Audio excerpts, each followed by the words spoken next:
Hello, everybody. Good morning. Good morning. Thank you for joining us. Welcome to all our early birds. Welcome. We're very excited to have you. This is AMAKA's discussion panel celebrating African women in film and TV. It's called the Action Panel.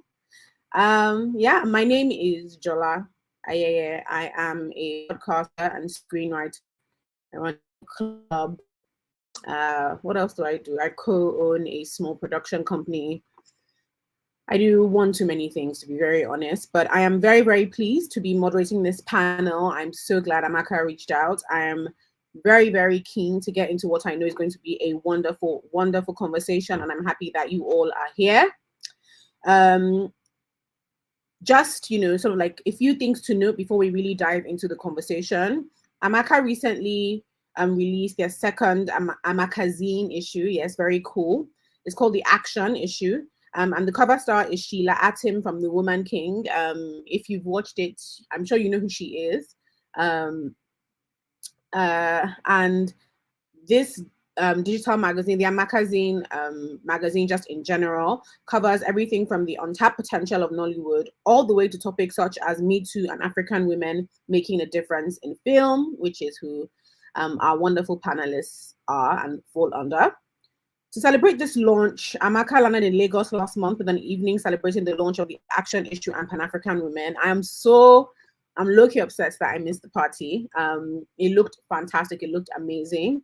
And I'm really excited to see, and I hope that they will do more. And the hope is to continue celebrating African women in film and TV, as well as the industry, whether they're an actor, a producer, a director, a screenwriter, front or back of screen. There are tons and tons and tons of people who make whatever small piece of content you see work, and we're going to get into that in the discussion today. It's why we've chosen to sit down with women making waves in Nigeria with the Action Panel.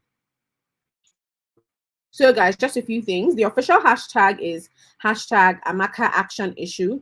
You can tweet questions, you can tweet your ideas, you can tweet suggestions, you can tweet things you think are really, really important or interesting that you're learning from the panel.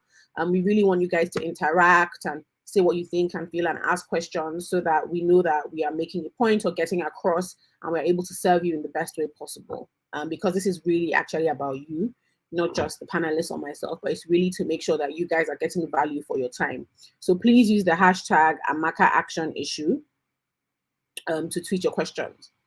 The event is going to go really, really simply. The hope is that everyone gets value for their time. I know I've said that already, but that's just really important to me in general. I know that you are all busy. You have other things you could be using your time to do, but you've chosen to spend your time with AMAKA, and for that, we are extremely grateful.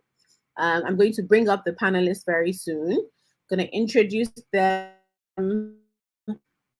talk a little bit about who we are and how we've gotten to where we are in our careers, and then we're going to dive straight in, no wasting of time. And very briefly, after about a 50-minute conversation, the hope is that we move straight into questions. It may not even be up to 50 minutes, but we'll move into questions and everyone will sort of be able to get at least a few questions in to directly answer the things, not just what we think you want to hear, but what we know is directly coming from you. If you don't have Twitter, you can also use YouTube, which is what you're watching on, to ask questions. So please use the hashtag or type your questions, and I'm very, very excited to see what those look like. And without further ado, I'm going to welcome our panelists. I'm really, really excited. Starting with Jola Ola, who is a talented actress and film producer. She's most popularly known for her role in the Showmax original Flawsome. When she's not killing it in front of camera, she does some amazing work as a producer behind the scenes, and I'm really, really happy to speak to you. Hi. Hi, good morning. How are you? Good morning. Fine, thank you. Up next, we have the fantabulous Genoveva Umeh, who has a very, very long film discography, including the BAFTA award-winning short film Lizard. We've seen her in Far From Home, which I wrote an episode of, by the way, Blood Sisters. You did. Yes, I did. So very, very pleased to see you here, Genoveva. We're very excited to speak to you. Thank We you so also have the much. Thanks for having me. amazing, oh, thank you. We have the amazing director, Pink, who is just 23 years old. Her baby face, so cute. And an African nominated director and creative entrepreneur. She directed videos including some of our favorite stars like Wizkid and Ayastar and Simi. She's on commercial ads for Golden Penny, Bamboo, and a few others. And she also came up with a very, very interesting thing I'm actually going to get into quite later. It's called D10 Studios. And I'm not going to explain exactly what it is. I want her to talk about what this incredible initiative is. Thank you for joining us, Director. Thank you. And last but not the least, we have the incredible Idia Aisien, who started in finance actually. She didn't start in film and TV as most people would think. She started in an Hi investment everyone, morning. morning that was investing in banks around Africa, I believe, before she moved into media. In 2018, she joined Arise News as a news anchor before making a pivot into entertainment and film and TV. She's most popularly known for a 2020 breakout role in the remake of Nneka Pretty Serpent, starring role of Nneka. So, Ilya, you are welcome, guys. I'm very, very excited. I think Thank you guys, morning. fabulous. So some of the questions I will ask will be directed to each of you, but some of the questions will be open-ended. Please feel free to add anything you want to or to butt in when you think it's appropriate. I'm very, very excited for all here, and I think we're going to have a fabulous conversation. All right. So starting with Ola, when did you first decide you going to go into the film and TV industry? Like, what was your general inspiration? Okay, so growing up, I initially wanted to be a writer, right? Because I used to be and I would just get lost in those stories, and then I just started imagining, okay, so what if I actually just start living with this character, and yeah, that's really what inspired me to get into it. Oh, amazing. Genoveva,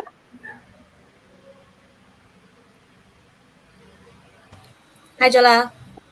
hi. So, same question really. What was your decision to go into film and TV industry? What inspired like that decision? Well, I was living in the UK like 2018, and I just got into university. I thought acting was like something to do as a hobby. So I treated it as such until I got to university. And then when I failed my first year, I realized that I really cared about acting and perhaps should explore it. And then I also was watching Nollywood at the time, watching Black people make films about Black people, and that really inspired me because wow, they're making films, and perhaps I don't have to maybe turn 30 to get on screen, um, especially with the diversity issues in UK. So I was really, really, really keen on like just getting in and like getting started, working on the job. So yeah, that was really what inspired me. Fantastic. Idia, you started in finance, so I'm really keen to figure out what led to that pivot. What made you decide to go into? And you've done quite a number of things on television and in film. So I want to know like how you decided to move from finance into television. Hi Jola, thank you. Basically my background is in business and journalism. It's what I studied and it's what I've always loved to do. I worked for companies like Fox, Discovery, did a lot of stuff in media actually. And a really great job opportunity came to me because the bank I was working for, I've always also been passionate about like African development. So the bank I was working for was investing in banks across Africa. So it was a great job, great money, took the job at the time. Um, the company actually brought us to Nigeria because at the time they were investing in a big bank here, Union Bank, and I was working on a women's banking platform with my boss. Come to Nigeria, fast forward, got a lot of TV opportunities, and I was like, this is great because I mean, I've always been in love with journalism as well. I just happen to have both a finance and a media background. And yeah, 2020, everything changed. I lost my dad, and I all of a sudden, after everything I thought I had achieved, I didn't know who I was. this opportunity to audition for Make the Pretty Serpent came up, and there was just so much pain, and I wanted to be somebody else. So I took that opportunity, and the fact that so much good was able to come from, just playing another character and, caring about somebody else's life, it just made me realize that acting was something that I was going to pursue long term. And sorry, guys, if you can see the fan in my hair and everything, I'm actually on a set. So I'm on a set on a plane. So just excuse me. But yeah, this is something that I love. And I think because of how gangster and focused I am, I think I'm going to go really far, to be honest. Yeah, I think so too. Thank you for sharing, Idia. And last but not the least, our fantastic director, Pink.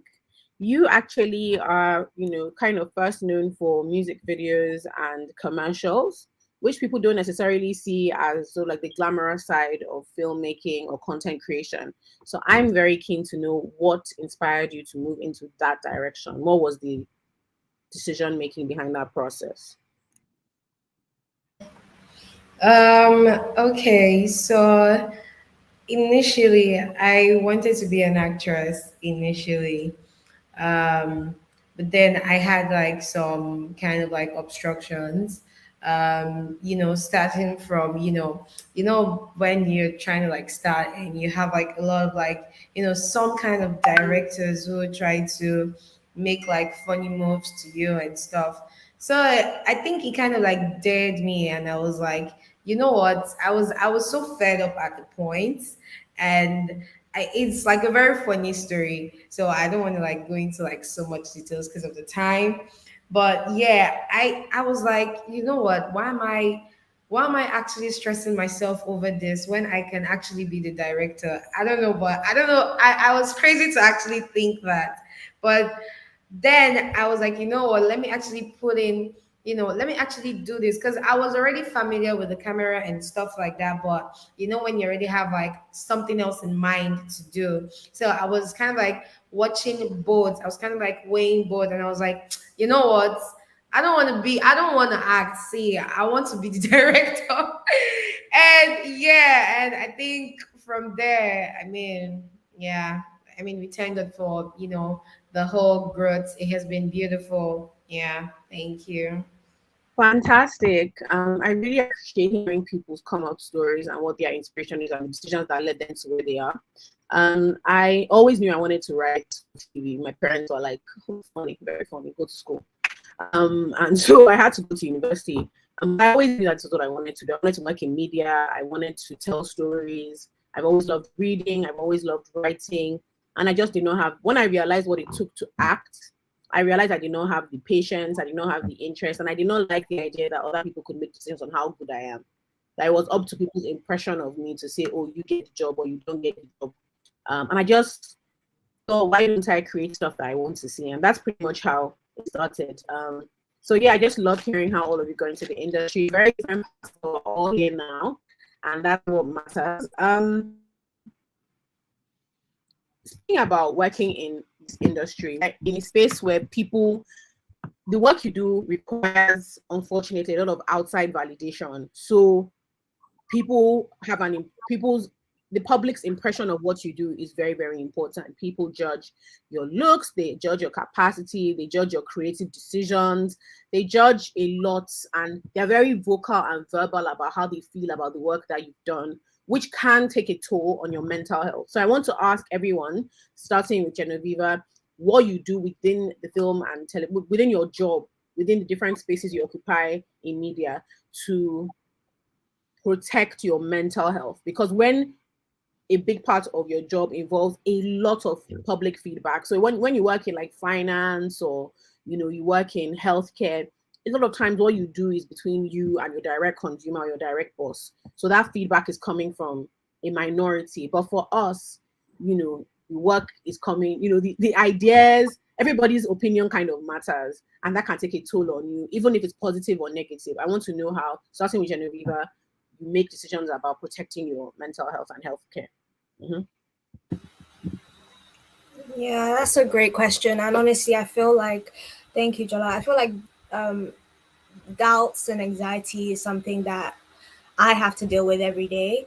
Um, Generally because the kind of field that we're working in is just it's quite entrepreneurial, and it's quite like on the go all the time.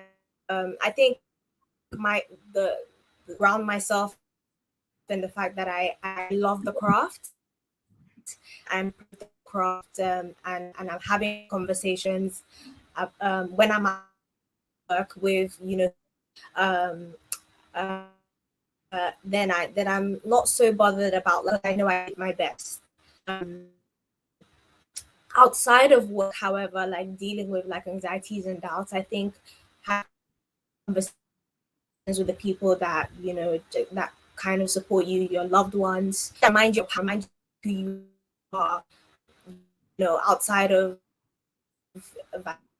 validation and people's opinions of your work. I also think like like it's also a thing where you have to like just tell yourself and like remind yourself as well, like do things that are fun to my work. If it's fun with anything I'm doing, I'm not doing it. I'm not doing it. So yeah, I like to just kind of remind myself that the reasons why I'm doing things, and it has to be fun.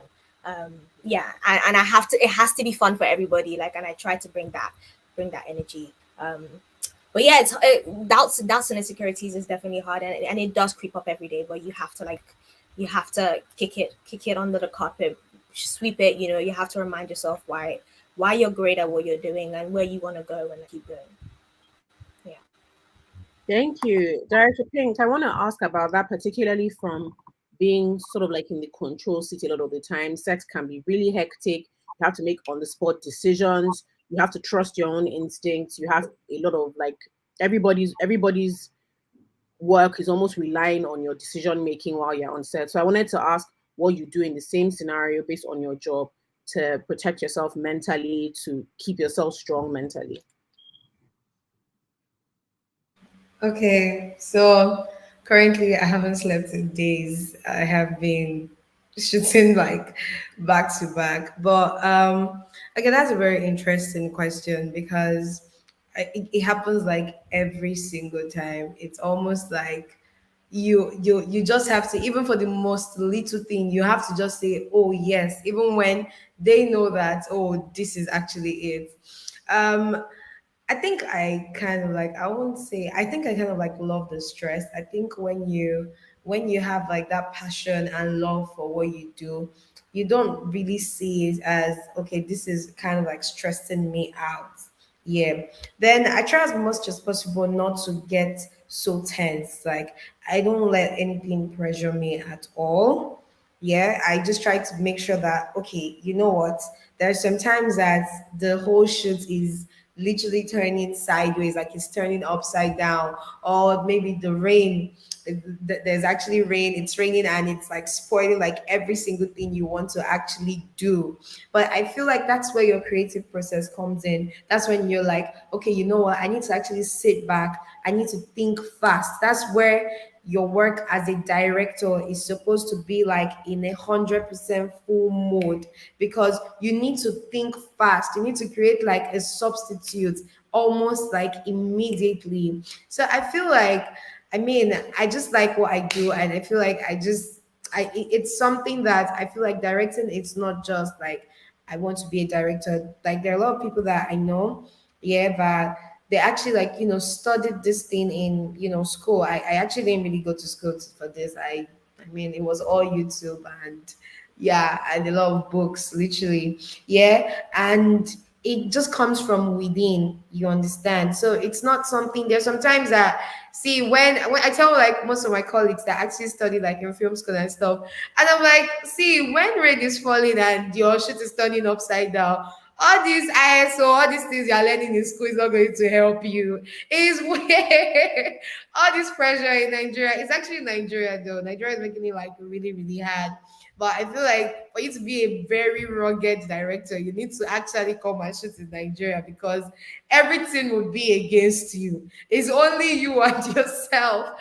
So yeah, that's basically it. It's just me just trying to just make the whole pressure not get to you so much, and putting yourself in like your best and maximum capacity as a director. So you putting yourself into like your full thinking mode, and like, okay, you know what? Actually, this, like, actually keeping calm. I try to keep calm, because when if I am like, if I feel like I am scared, or if I feel like people must not sense that I am scared, you understand, about something. I can't sleep on set. You don't catch me sleeping on set. You can't. Once I sleep, everybody's going to sleep, because you are like the head, like they are following like your directions. So yeah, see, at the end of the day, it's been God, man. It's been God. Thank you. Okay, so Ola, I wanted to know if there are any specific, so not just in a general sense, but are there specific things you do to distress? So I can start off giving an example. So when I feel myself spiraling, or I'm starting to get very, very emotionally unstable, or I'm Mm-hmm. worried, I start being very, very specific to pinpoint what was the cause of this thing that is starting to make me go. Is it the way somebody spoke to me? Is it a problem I don't think I can solve by myself? Is it a specific disappointment? And then I immediately go straight to that thing and see if there's a way or a person I know that can resolve it, so that it doesn't now make me start spiraling. Oh, I can't do anything, I'll never do anything, I need to leave this industry, who even sent me here, that kind of thing you start. So I want to know if there's any specific thing you do that's a self-care thing, whether it's reading or taking a bath. Yeah. Yeah.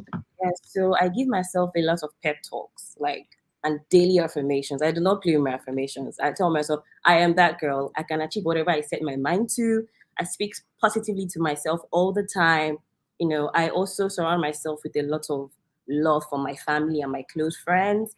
Yeah, that's basically what it is. Self-love, positive affirmations, and pep talks. Love it. Idia, what of you? Are there any specific things you do?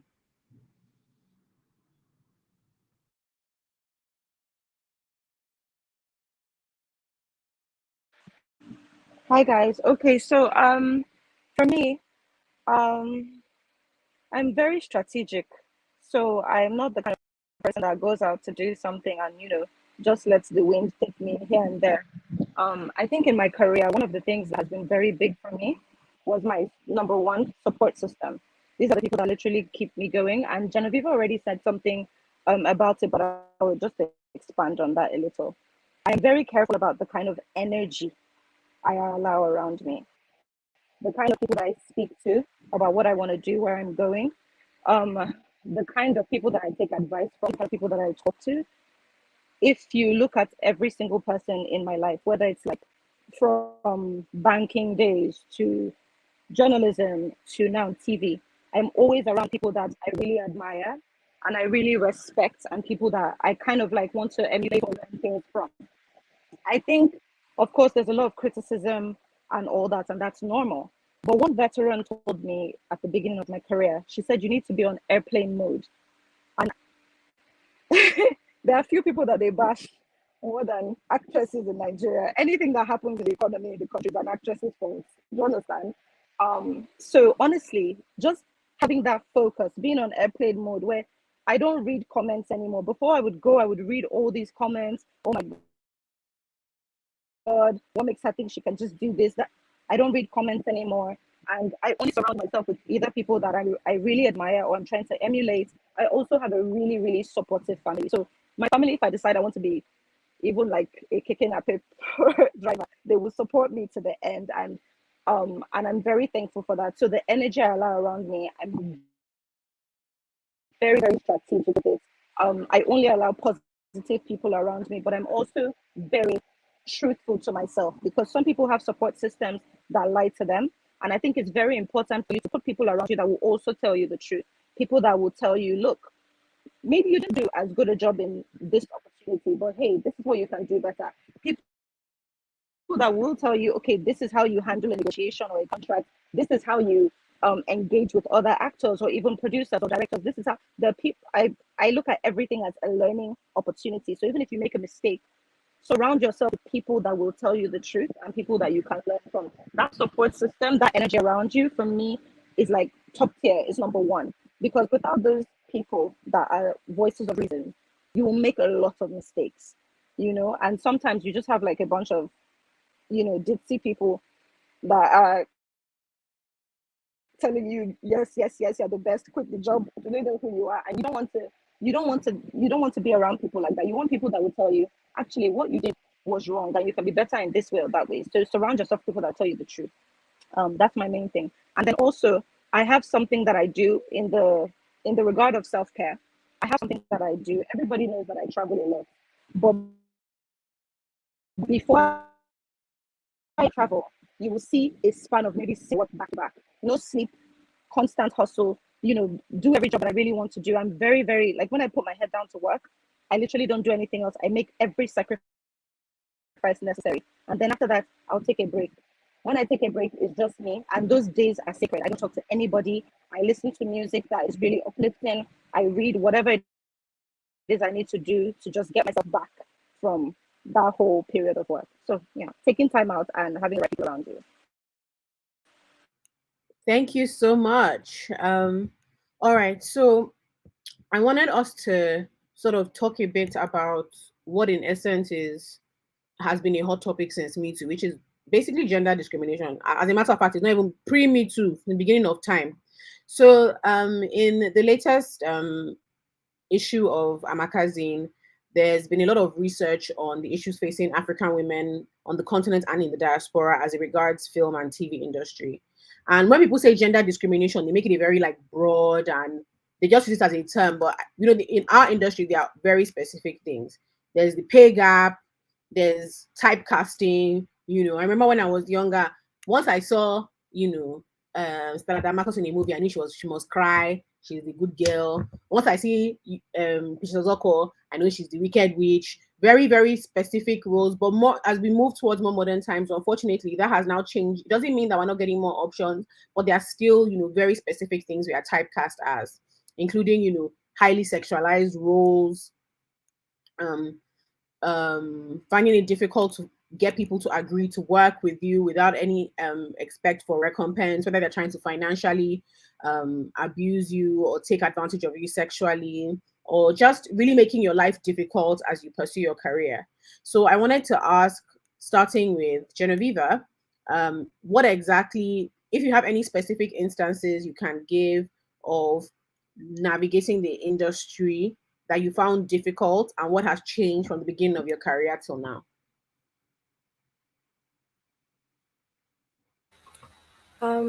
Thank you. I feel like that definitely had quite a few instances, but unfortunately I tend not to remember any. Um, because they're really negative, and like I literally don't remember negative stuff. Like I try not to remember negative stuff. So I can't off the top of my head give you an instance right now.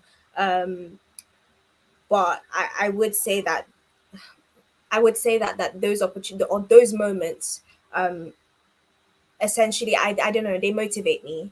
Um, they're really horrible, and like maybe you go home and you cry. But like essentially they just kind of show me like, or they showed me what, you know, the kind of experiences that people are having to deal with.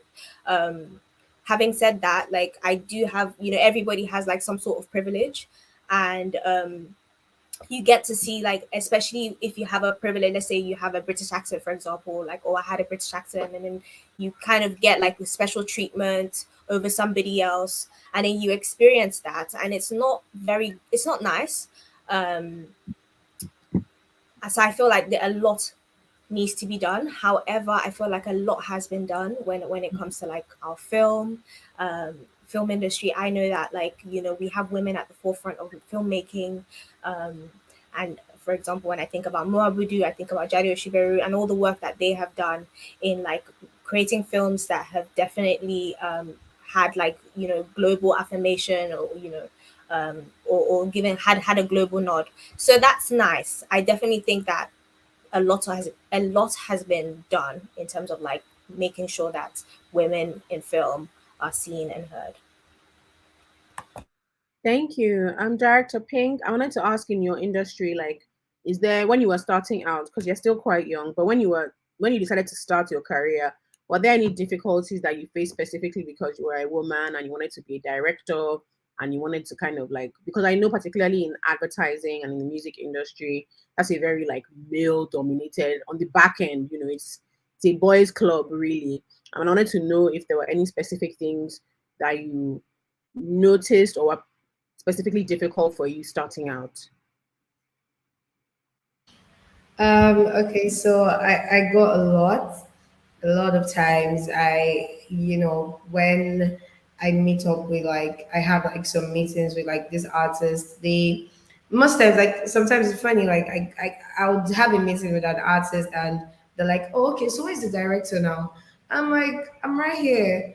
It's so funny.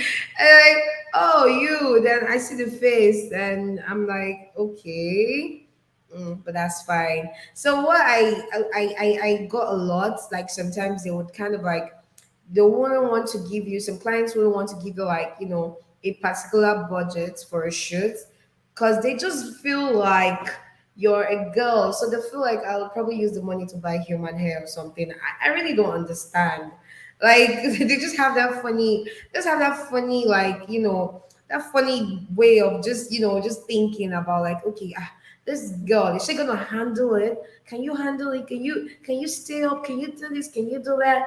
But when the funny thing is when they see me on set, they're like, oh wow, okay, now I understand. Then another thing is they kind of feel like I should dress a certain way because I am into this industry. They feel like I should dress like a guy, like I should dress like, a tomboy or something like that because I am into this. They feel like I shouldn't just look feminine, and it's just really funny.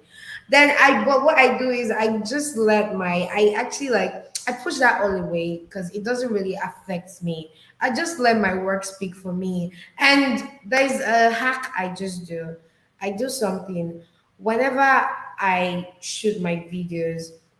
If like, all the men in the industry, all the whole male directors are putting in like 100% into their work, I try as much as possible to put in 500% into my work because that is the only way I can be outstanding. That's the only way you can notice me. If you see something different, if you see something spectacular that you don't really see in other videos. So I try as much as possible to give all my clients more value for their videos so that when you say, you're like, okay, I think I want to come back again. Yeah. Thank you so much. Oh no, you do want to say something? Go ahead. No, you were on mute. I wanted to tell you. Thank you. I mean, I do find, I remember very early on in industry, when I started, I would get very weird comments about budgeting. So you would put down a budget, and whoever you are working with would say, there's a tone in which with which they would ask about, almost like now they want a line by line, which you've put there, but they're almost asking you to reconfirm, as if somewhere in there they are going to see nails for Jola, some, I don't know, very, very strange, a very derogatory way of, and I used to shy away from talking about money, so it would now get me very, very anxious because I don't like negotiating generally. But I found that a lot of stuff is about bravado. The more you do it, the more you get used to it. The more you do it, the more you get used to it. The aim is to kind of scare you away, actually. The aim is to get you to be intimidated. The aim is to pay you less than they know you're supposed to get. So the idea is the quicker they intimidate you, the quicker you leave, the faster you're able to say, okay, so what were you thinking budget wise? You just want to get the discomfort over with. But the more you do it, the more you get used to it. And the more work you do, the less likely you are to come up against what are quite frankly insulting conversations. They still happen, but just the more you do it and the more many of us kind of stand up for ourselves, the better we are just generally as an industry. So thank you very much. I wanted to ask about if anybody here, and I'll start with Idia because you've pivoted quite a few times. Do you have any like professional or personal goals outside of acting, filming, being in content, being in front of or behind the camera? Is there anything else you kind of want to do? The main thing that I really want to do, I kind of already do. I have something called the International Development Initiative in Africa, and what we do is that we write about positive stories that are coming out of the African continent. So whether it's like people in manufacturing, people in technology, anybody that has sort of steered the continent forward. So it can be like an international organization, an individual, a government office, whatever it is. We tell those stories. Like look at the lady that created a bra that sort of people detect breast cancer early and stuff like that, or like the first set of smartphones being created in Africa, or the ship that sails around to like 3 countries a year or 4 countries a year, 3 months.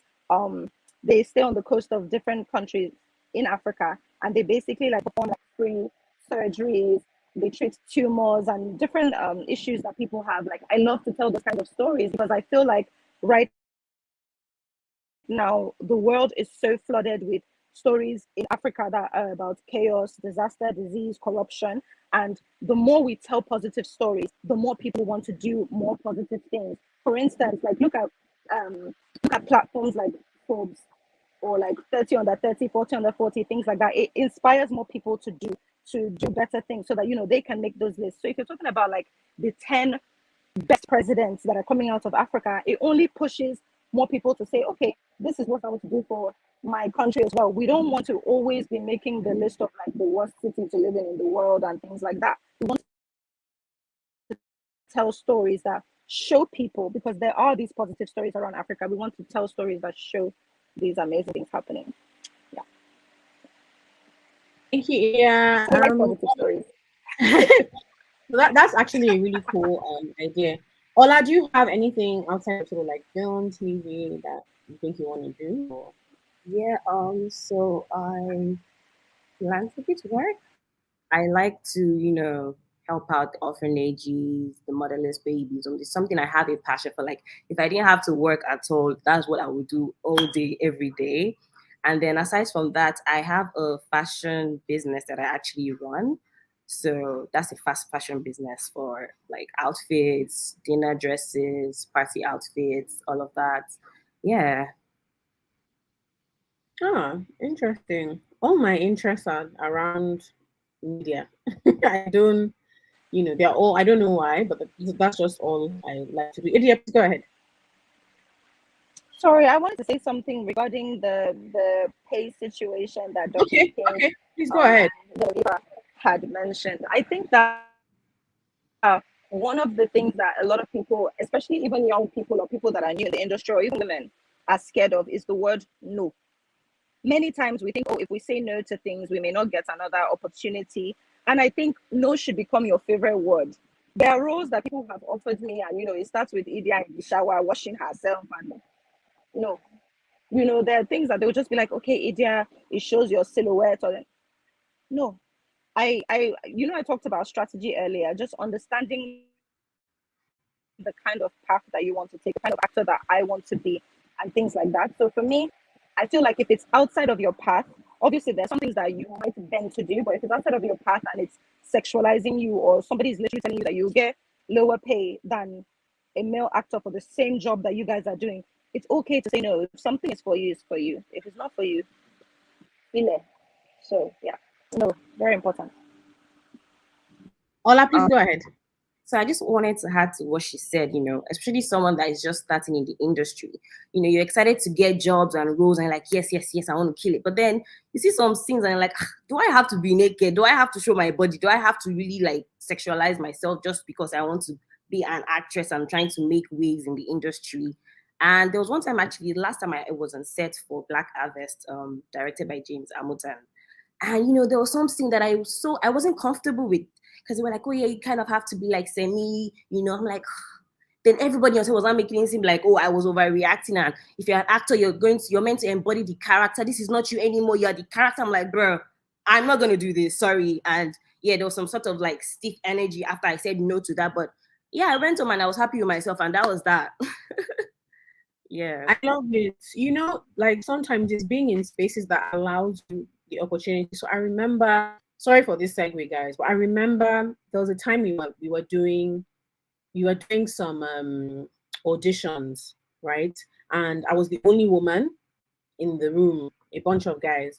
and this young lady came in, and we were sort of like, just come and do a piece. It's up to you, a monologue, and and she came in, and I don't know honestly what was going on, and she started doing this, like, I don't know whether she was moaning. It was very strange, guys. I don't even. It was just very experience, and I had to tell her. I was like, first of all, babe, calm down. Let's stop. What's the you're trying to? And she was like, she just that she has range. And I said, what do you? She was like, oh, she always does like dramatic things, and it hasn't been working. So she wants to that she can also be sexy. I said, no, do what you're good at. I under a part of me, she was like, are you sure? She looked at me, she was so anxious. She was like, are you sure? Are you sure? Almost to say that, like, I'm ready to do at this point, I'm ready to do anything that works. I'm ready to do.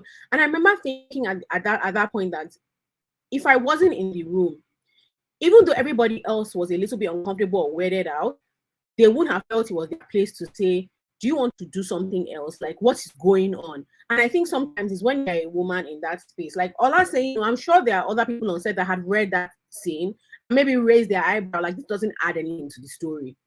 But they would have felt a bit weird saying it. But now that they've seen Ola do it, people might go on other sets and be able to say, I don't think this is okay. I don't think this is necessary. What is the point of this thing we're doing? Why are we treating people like this? Why is this place so hot? Why isn't there a fan? Why aren't there accommodations for bathrooms? What if somebody here is on that period? What if there are things that you don't realize until you say it and it becomes the norm? It's very, very, if you're dicey and scary to be the one who kind of speaks up. So I understand completely. And that fear of, if I say no, they won't call you again. Honestly, guys, it's a scam. There's a script I still regret writing to today because the pay, and I was ashamed of it when it came out. So what was the point anyway? This is going to be my last question.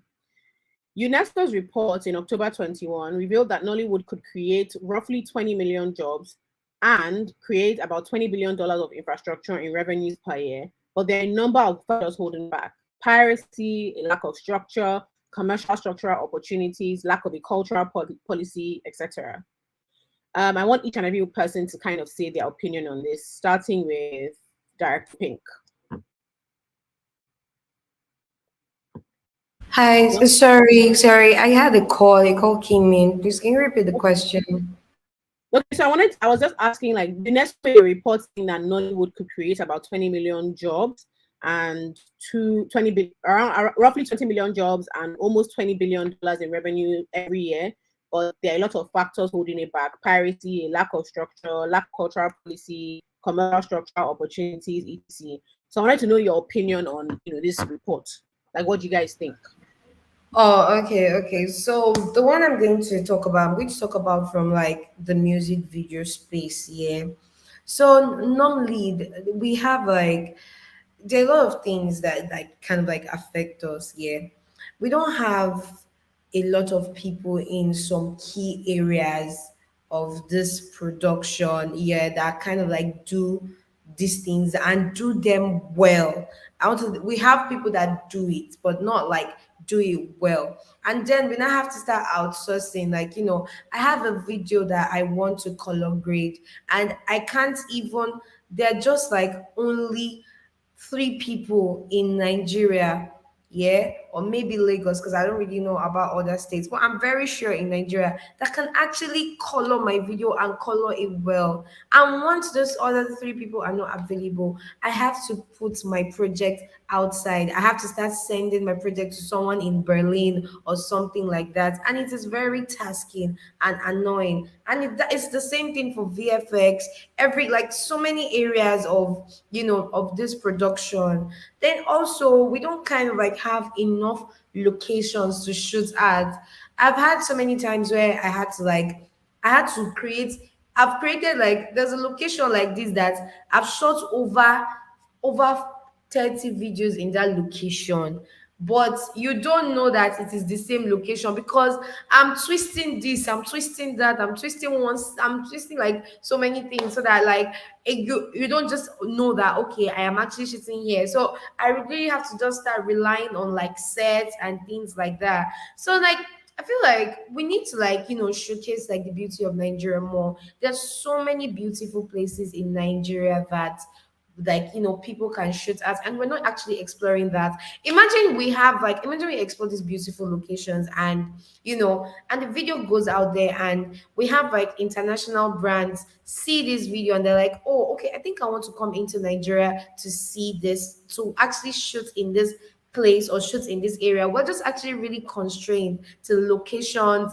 that we actually shoot at, and it is really, really upsetting. So mainly I feel like those are like the key aspects here that kind of like drag us down from like create, because trust me, once things like this are sorted here, you will be able to expand more. You would have the confidence to do a lot more things. That way you would also have the confidence to, that way people would actually like be able to come in. You'd be able to into these things to actually like work on this. People are not focusing on, one thing that upset me more is that people are not really focusing on other areas of production. Yeah, people are focusing mainly on, I want to be a director, or I want to be an actress, that's all, or I want to be a musician. Nobody is focusing on other key areas that you can actually be, and people can actually know you for that, and you would understand that craft. Everybody wants to be either a director or an actor or a singer. Then we don't now have people that would actually color grade or edit our videos well, or do the VFX well for people to actually see. Nobody's specializing in those areas, and my dear, it's annoying. Yeah. Thank you. Ola, do you want to go ahead? So Ola, then Genoveva, then Idia, and then we're going to go into questions. Okay, so I'm going to expand on the lack of cultural policy. Generally, I've always said this a long time ago that there is so much content in Africa, like our cultures, everything. There is so much beautiful content in it. This is why, like, you have the likes of Beyonce coming to Africa to come and use our content to make an album. Black is King. Everybody's raving about it just because Beyonce has now come to use it. Like, why don't we like focus more on what we actually have here, make use of that, and grow on that and expand on that? You know, I feel like that's very important as well. And then another thing is, I guess we're actually getting better in terms of quality. People like to like just maybe cut budget and not deliver in terms of quality of production. Do you understand? That's something that I've also noticed as well. They just try to cut corners and make. If you're into this, you need to go big or go home, like I always say. So that's just, as a producer myself, I try to pride myself in terms of, if I'm trying to work on something, the budget that I require or I ask for is what I actually would work on. Anything less than that, that project is going to be on hold.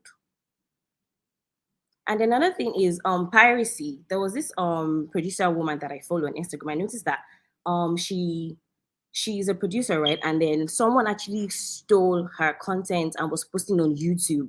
I'm like, I was so upset about that, because imagine after you've invested so much money and time into something, and some person just comes from nowhere and just steals your content and post it up. There also needs to be laws that protect us against this type of things. There needs to be repercussions, and I just hope we can actually get to that eventually. Thank you. Genoveva?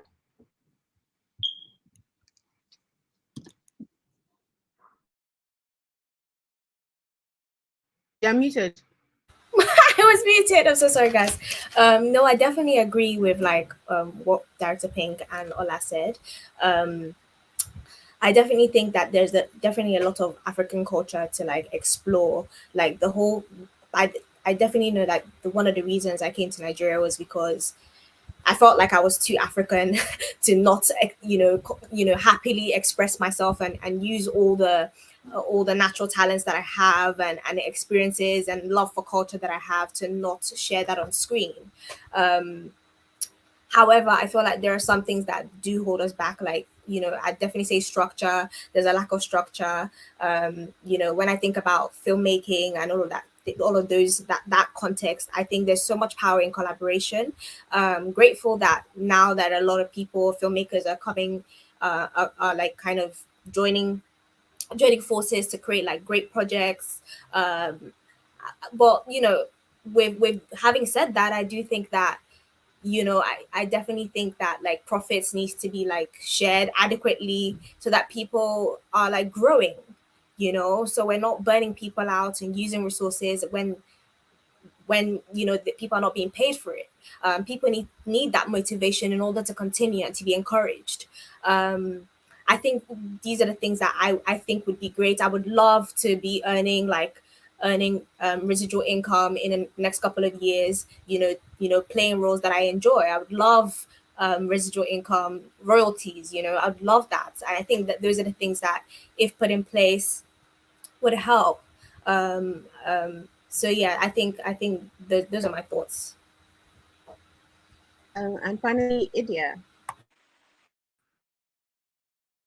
Hey guys. So the first thing that I would like to reiterate is that I agree with what everybody has said, but things are better than they are before. And what I would definitely say is that there's going to be change. It will not happen overnight, and it will be a lot of work. I think the three most important things that are key will be expertise, structure, and partnerships. Expertise in the sense of like more reliable training programs, whether it's for actors, people interested in being directors, people interested in production and stuff like that. Everybody cannot travel and go to NYFA or whatever it is, like to learn filmmaking and all the works. I think that we just need more opportunities here and more platforms that can engage people who are interested in this, and that is even from people who handle lights to people who do like set production. I've been on some sets and you see the amazing sets that people are able to build and create. Like there is talent in Africa, there's talent in Nigeria, but you need more people that are able to do that. Director Pink was talking about how, for instance, if she wants to color a video, there are only 3 people she can actually think of. With more training programs, whether it's for actors, whether it's for people behind the scenes. I'm sorry, I'm talking about film, guys, not music or anything. This is what I. So, if there are more platforms to train more people, then it first of all even gets to a level that people are now able to create more structure in the industry because more people are educated about what needs to be done to move the industry forward. Now, when there's structure, right, like certain structures put in place, like amounts that people cannot be paid below, like ceilings and floors, right, of payments, or like how what do you call overtime hours, things like that that don't allow people to feel shortchanged when they're part of productions and stuff. Because you see people that maybe they're not fed on productions, they're not paid in time. There are certain structures that are just not put in place that don't make any sense. If we can improve those structures, the third parties partnerships. Everybody goes and says, "Oh, do your own movies or whatever." But I'm not the kind of person that is like that. Me, I believe in structure. If I can see Nollywood getting to a point where we're talking in billions of dollars, then what I'm seeing is people being more reasonable when it comes to partnerships. You want to produce movies, right? Rather than taking money out of your pocket, you should be able to approach a bank. You should be able to approach international platforms that will say, "Oh, we'll give you X amount of money." But the issue now that many people are having, and piracy is one of the things that has caused this issue, is how do we get the money back? How do we get our investment back when it's the movie is leaked online, or I'm giving you money in dollars, you're earning money in naira. How do you pay back that money? So I think the structure will also be able to attract more partnerships because we will have a floor and ceiling of how money is spent and how money is earned, right? And I think there's just so many factors that we need to consider that can move the industry forward. But I think that everybody just needs to be more educated, and people also need to understand that it will take time. So someone like me, people are like, "Oh, why do you want to go to acting school? Why do you want to go to school for filmmaking?" Because I have too much respect for actors to think that I can just wake up and do what an actor is doing.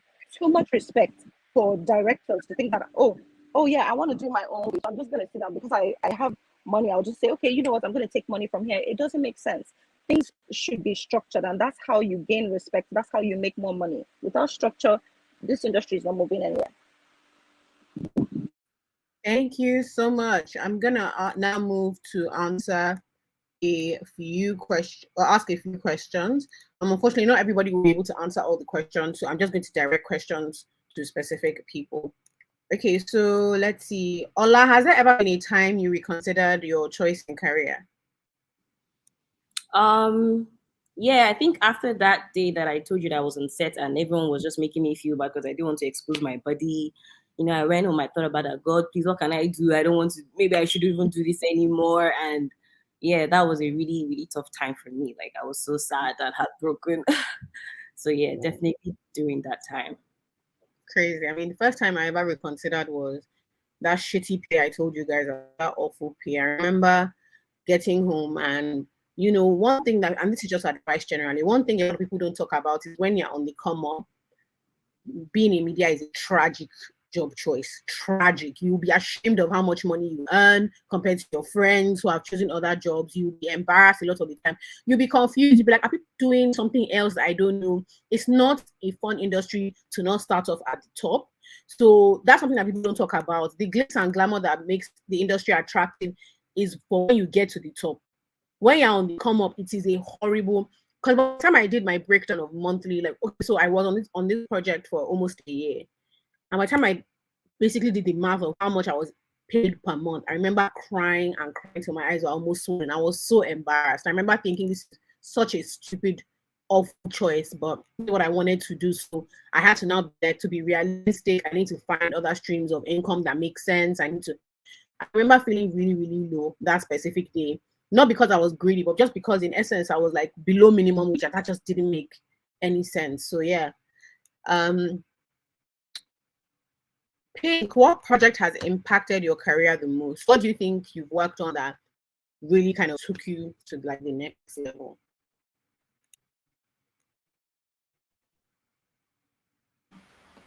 Um, I think every year I have that just that one project that takes me to the next level for the next year, another project that takes me to the next level. So I think I just keep climbing like stairs. But recently, I'll just take like recently, I think it was the Wizkid's video. Yeah, because I know that they were having like a lot of doubts. Like they were having like a lot of doubts, like shooting with me and stuff. I really don't know why, but it's obvious. So I don't want to like go there. So I think the main person that was actually, really having like, okay, that whole like, okay, you know what? I think let's try this person out was actually risky because I think he works more with ladies on his team and stuff like that. So I think it was after then because I was it was a crazy week for me. I had to shoot that. I came back from a shoot from Sierra Leone. The next day I had the shoot. So I didn't even do the recce with my team. I came back and boom, I was going to shoot. I needed to edit that video and finish it up in less than 4 days. So I edited myself as well. So it was more like I was having like the people I shot in Sierra Leone telling me, what's with my project? What's my project? And telling me, everybody was like, oh my God, I was losing my mind. But I mean, at the end of the day, I knew that, okay, you know what, I just need to persevere because I knew what was coming after this. So yeah, I think that was it for me. Then previous years, I think it was Roju by Chike Running to You by Chike and Simi thereabout because Roju was nominated and stuff. So yeah, I think those were like the really key projects. There were more because I've shot a lot currently. Yeah, but those really key projects that kind of like, brought me out there. Yeah. Yeah. Thank you. Okay. Genevieve, can you share a specific project or role that you feel has empowered and represented Black women effectively and why you think so? A role that I've played. Yes, actually. Interesting. That represents Black women in power, and why do I think so? So so someone made a comment to me recently that the roles that I play usually always fighting something. Then so I don't know. I've always felt like I've played roles that kind of take a stand in society, and that represents a woman's soul and it represents a woman's drive. I'd say like Temaine was a role I played in Blood Sisters. So I think she wanted to she took after her father in terms of like business, and she wanted to be a part of running the company, and she just wanted to be given a chance. I think I know a few women, or I know some women can relate to just wanting the opportunity to prove themselves within a business environment. And then I think most recently is MTV Sugar's season 5. I play a character called Chica, and she's literally a girl genius, and she's a health advocate. She's just somebody that wants to look after herself and the community. She also lost a parent to COVID. I think that's a kind of a topic that we've never really explored.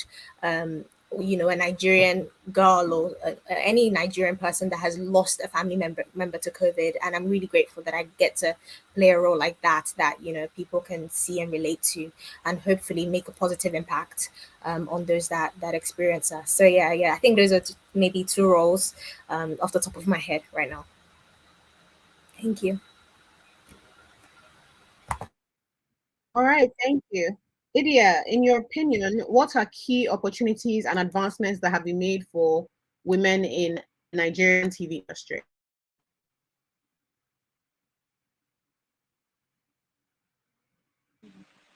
Key opportunities. Can you just repeat Mhm. the question? In your opinion, what are key opportunities and advancements that have been made for women in Nigeria TV industry? You're breaking up. Okay, so key opportunities. I only heard key opportunities for advancements that have been made for women in Nigerian media, right? Yes. Okay, so I think for me, the first thing is just someone like Director Pink is a testimony to the fact that there are now more women in positions to actually create and not just wait to be hired.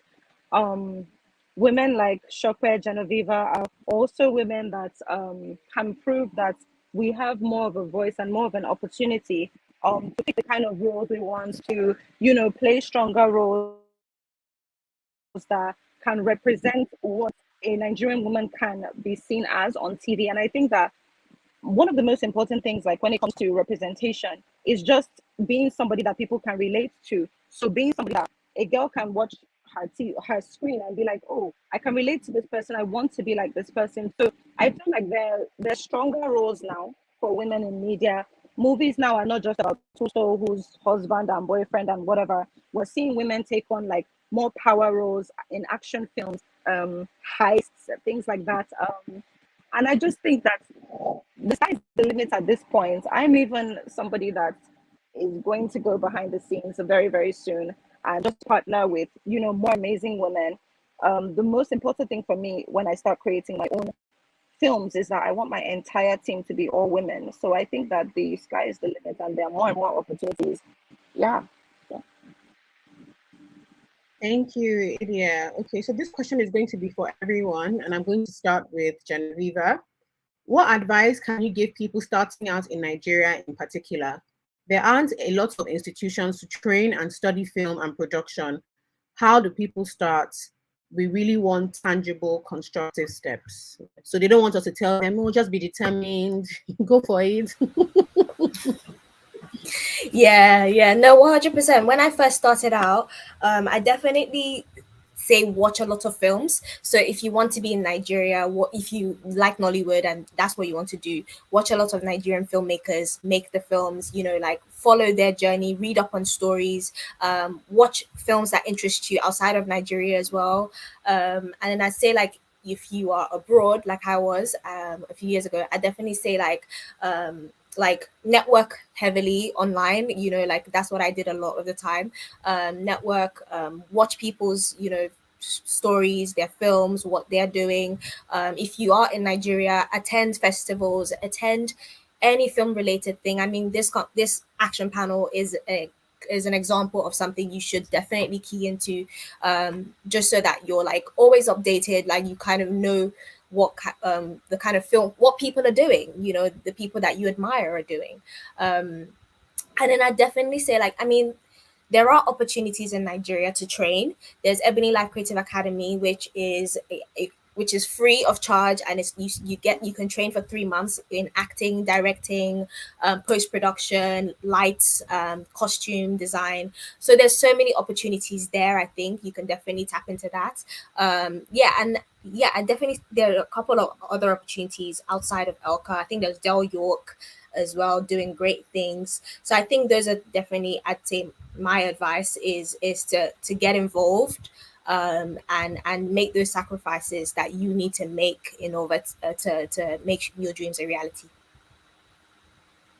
All right, thank you. Director Pink? Right.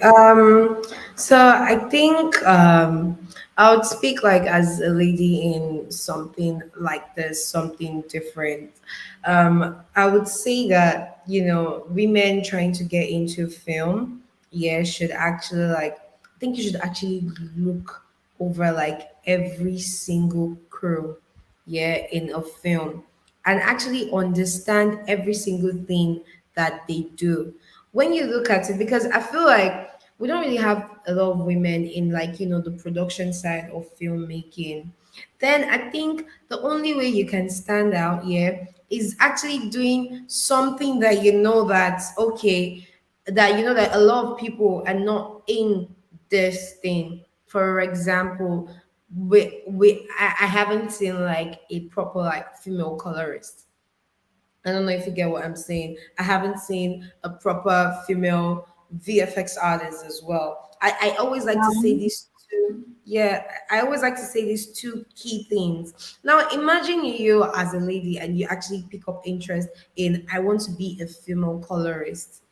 It catches the eye, it catches the attention of everybody. So you are even a woman. So instead of looking at the disadvantage that people would that people would actually like downgrade me or something, look at it on the brighter angle, that what if I am actually really good at this would actually make me stand out as a woman. Because when they mention, oh, that female colorist, now they mention your name easily. They just pick up like, oh, is it Idia? Like they're like, oh yeah. So you are easily able to stand out. So using yourself as a woman should not be that you are at you are at a disadvantage, but instead look at it like, oh wait, I can use this as a weapon. I can use this as far as I am good at it. The key word is being good at it. It's not like you're just doing it and you feel like, oh, just because you're a woman, people will just come and no, be good at it and let it be your strong point. So using being a woman as an advantage and not looking at it as, oh, I am going to be at a disadvantage because there are a lot of men in this and I don't think I'm gonna have a chance. Yeah. Thank you. Idia? I would say for me, for people starting out, the biggest advice I can give anyone is to treat it as a business, right? So maybe when I was younger, I would just go and, if you wanted to model or whatever, you just, applying to as many jobs as possible. I don't think that that's it. I don't think that, for me, as a person, I believe in strategy. I believe in knowing what's for you and what's not for you. I think that you need to treat it as a business in the sense of, do you see yourself in 3 months, 6 months, 9 months, a year? What kind of roles am I applying to? And also being realistic, based on like, if you want action roles, for instance, you have to care about like, your physique, like you have to train, you have to be, I feel like you should become an expert in what it is that you want to do or what you love. But I really believe that you should treat it as a business. I also think that you should create a niche for yourself. A lot of people want to just do everything, and I really believe that that gets you everywhere but nowhere. You have to sort of also have a unique selling point. So when they say Jola, what's the first thing that comes to a person's mind? That's very important. You have to have some kind of structure on the kind of actor you want to be, or the kind of roles you want to play, or where it is that you want to go in the industry. I also think that with treating it as a business, many people will say, how? I'm just starting out, I don't have any money. Hey, here's how you can.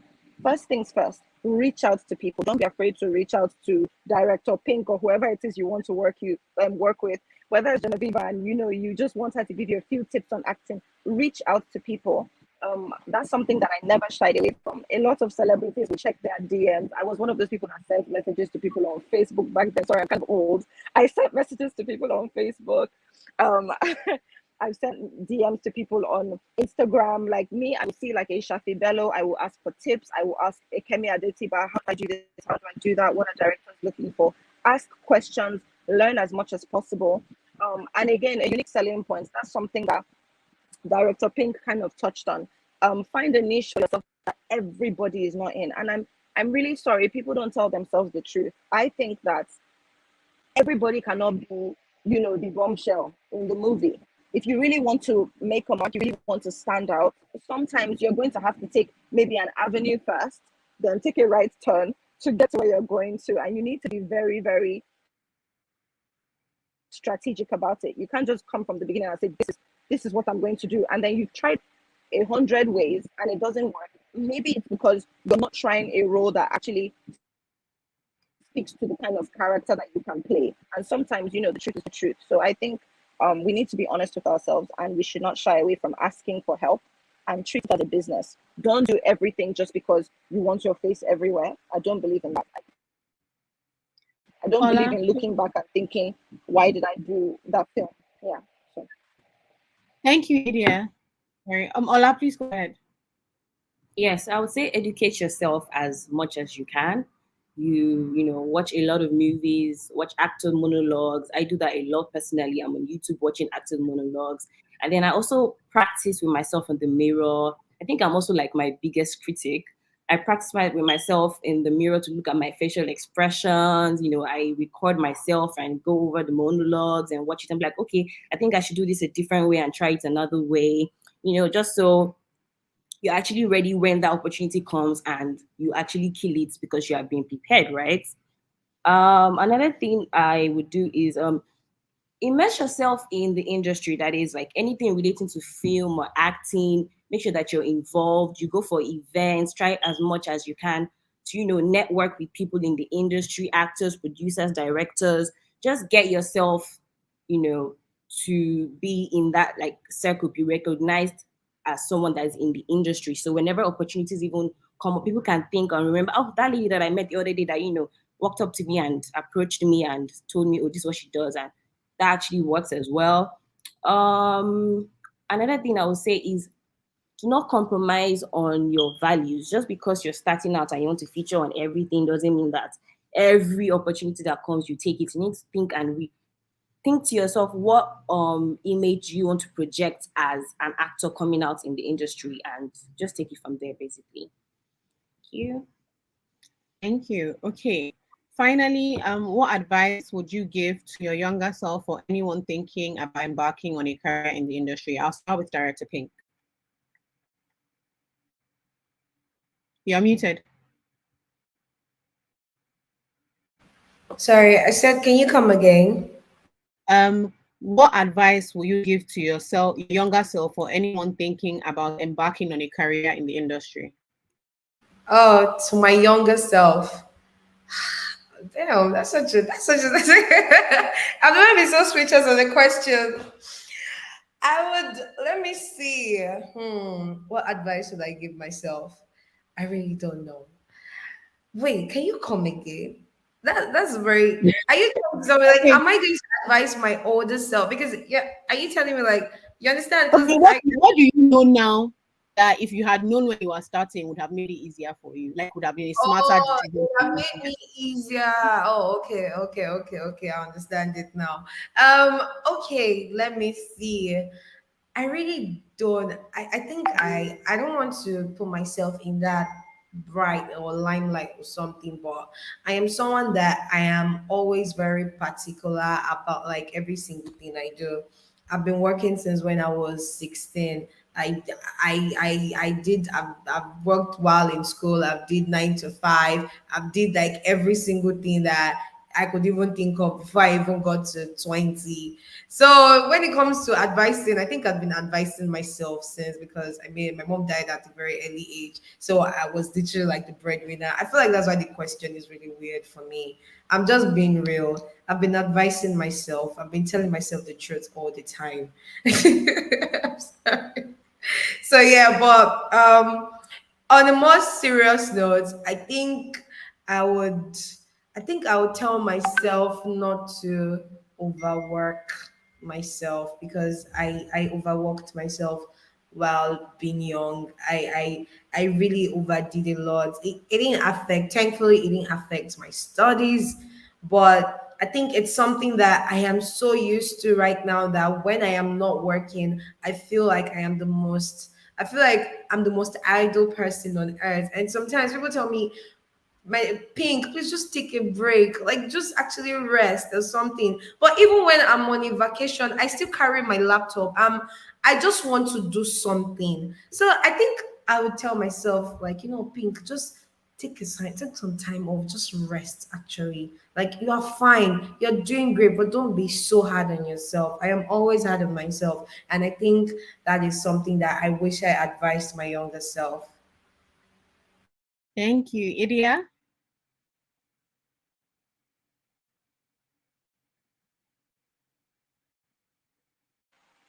I think everything I said before, treat it as a business, create a niche for yourself, um, become very good at what you do.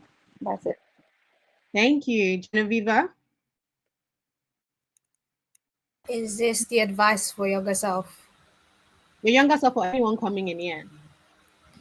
I'd definitely say be passionate and like study the craft. Like if it's acting that you care about, like start watch actors like work, listen to interviews, and yeah, really just like apply yourself and go the extra mile, because it's something that you want to do, and also like be patient, because things do change, and you will see yourself develop and grow within the field of choice. Thank you.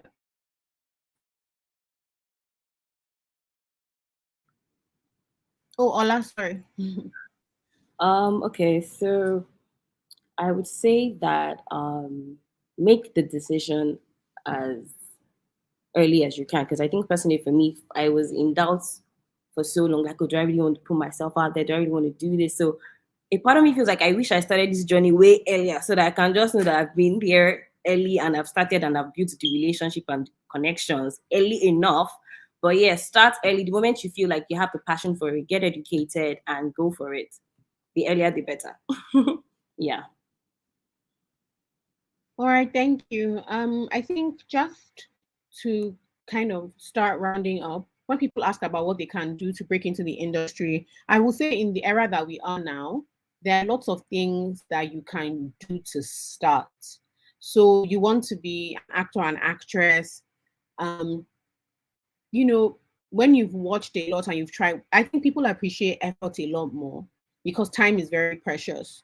So you want to be an actor and actress, and you're coming to me in theory, and I'm like, okay, everybody has a smartphone now. Have you recorded a monologue of yourself? Like, let me see what I'm working with. There are very few things you can do to kind of show that you want to try. You are putting in a little bit of effort.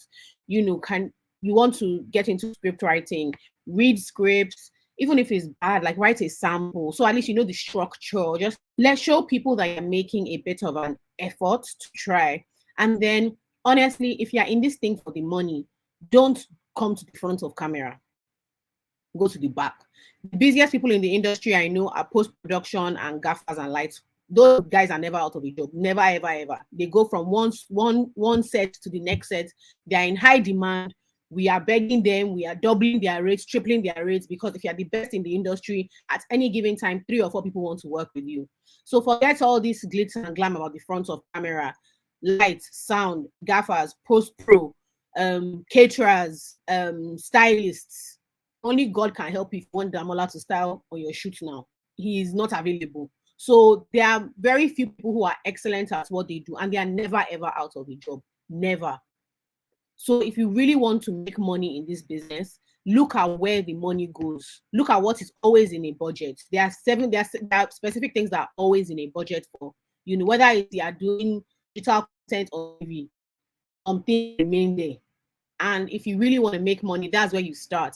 If you then want to go into the more creative aspect of things, you have to put yourself out there, but not just waiting for people to see that you have an interest, but start with what you can, so that by the time you're coming to people, you're not just coming cap in hand, because the industry moves so fast, so that they are able to say, look, this person is not just eager and has an interest, they are trying, and what I'm going to do is show them the way to move forward, as opposed to helping somebody completely naive who may, spend 2 weeks here and now say, I'm not doing again.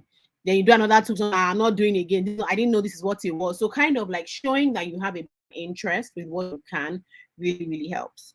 Thank you so much, guys, for being here. I really want to say that AMAKA is working to support the community in all the ways that they can. And they're a platform for creators. They are not just necessarily for entertainment or for you to read or find out things. But if you are a creator, you want to write, you want to create video, they want to support you in sharing and monetizing your Pan-African stories. So head to amaka.studio to create your account and become an AMAKA creator.